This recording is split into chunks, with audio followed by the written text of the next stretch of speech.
ভাই আপনি একটা আমাকে নবীজির গল্প শোনান প্লিজ।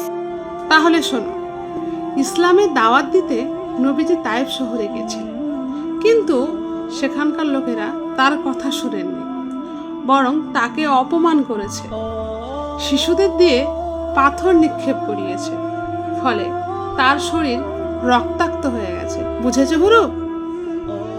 সময় ফেরেশতারা এসে বললেন, আপনি চাইলে আমরা এই দুই পাহাড়কে একত্রিত করে পুরো শহর ধ্বংস করে দেব। নবীজি বললেন, না, আমি আশা করি তাদের বংশধরদের মধ্যে এমন মানুষ আসবে যারা এক আল্লাহর ইবাদত করবে। এই হলো আমাদের মহানবীর চরিত্র, প্রতিশোধ নয়, দয়া ও ক্ষমতা।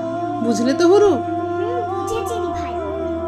চলো আজকে এই পর্যন্তই, আবার পরে তোমাকে নবীজির গল্প শোনাবো।